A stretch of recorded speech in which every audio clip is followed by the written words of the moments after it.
Yes, I'm a cheerful gal. I'm cheerful because I have 2 children at home and I'm outside with adults. Thank you. So exciting. Yeah, so I have 2 children. I was married for 12 years. Yes. I was happy for 2 of those years. And not a solid 2 years either, like a weekend here, a week there. That time we went to Disney, smush it, push it all together, 2 years. The saddest part about the joke is that we actually never went to Disney. I just added it to the, never went to Disney, I just added it to the story. My ex-husband had what they call the sleep apnea. Have you heard of it? It is awful. Okay, so he falls asleep, starts to snore really, really loud, and then randomly stops breathing. And it is my job to save his life each and every night. There's a lot of pressure for a young bride. So year 1, year 2, it was like this.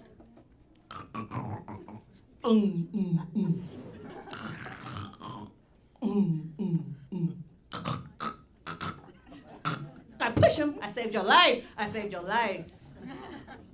But year 11, year 12, I started to consider the concept of passive murder. Sometimes you need to let the chips fall as they may. So year 11, year 12, it was like this.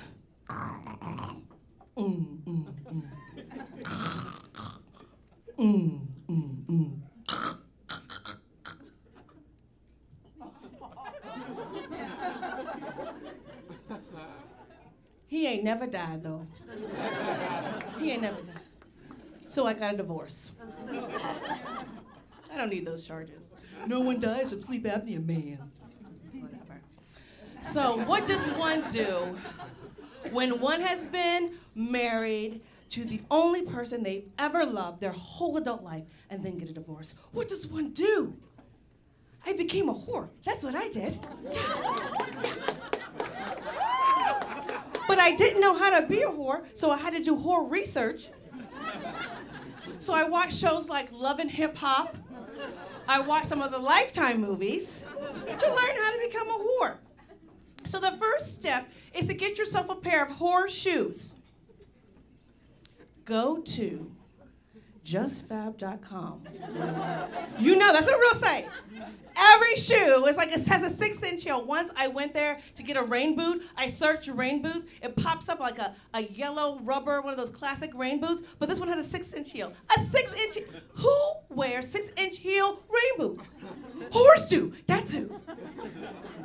The second step to becoming a whore, to earn your whore stripes, as it were, is to do the one-night stand.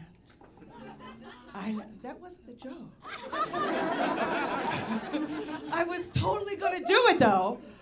I strapped on my horseshoes and I went to a party and there's a guy. He kept giving me eye contact. I don't know if you know this, but if you look a divorcee in the eye, that means you want to love us and help us pay our student loans.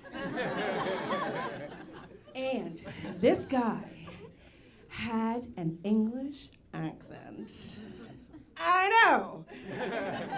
And he had really natty hair. He looked a little homeless. And that is just my type. So I took him home. We have sex in the English way. I have no idea what that means. There was no fish and chips involved. I just take him home and we do it. But like on Love and Hip Hop and like those Lifetime movies, the one night stand is supposed to poof, disappear the next day. This guy was actually from England. I had to drive his ass the whole way to Dulles the next morning. You know how awkward that conversation was? It was like, that was fun, huh? Remember my vagina made that noise? That was weird, huh?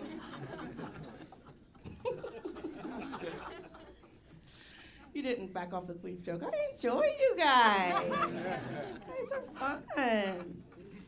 Oh, goodness. But, you know, you have to make sure. I had to give up the whole life. You can't, it was too awkward for me. You can't choose the whole life. The whole life has to choose you. I don't think I'm the chosen one.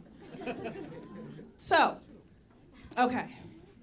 Just in case you guys need some advice from a person who has been on Tinder and has gone on at least 3 dates, I'm an expert.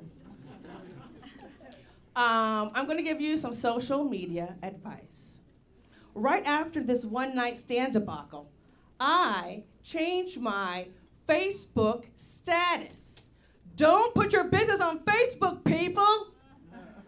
I changed my Facebook status to read, and I quote, I am going to settle down, become a one-man woman, hashtag Get Chose 2017. Within 5 minutes, I get like 7 or 8 inbox messages from dudes I barely know talking about, hey girl, before you lock it down. Excuse me? It was like a Value Village pussy going out of business sale. It's terrible. And don't. Okay, here's some more advice.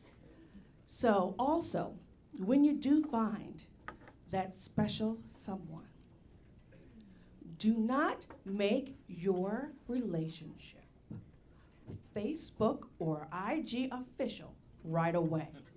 You gotta let it marinate and make sure it's gonna stick, okay? So the rule of thumb is 2 menstrual cycles. It is science. I was a biology major for a full 2 semesters. Let me explain. Women have a finite amount of fucks to give. They keep right here. After the first 28 days, you lose some of those fucks. This might look like you might have more of a say where you guys go out to dinner. You might wear a full face of makeup less often. But the key is that second 28 days. You lose the rest of your fucks. You are bereft of fucks. You couldn't possibly give a fuck. And if that man loves you fuckless, if he loves you fuckless, you keep that nigga, you keep him. I am so sorry. I forgot where I was for a moment. You keep whatever racial epithet you call your loved one. You keep them. My name is Michele Sometimes. That's my time.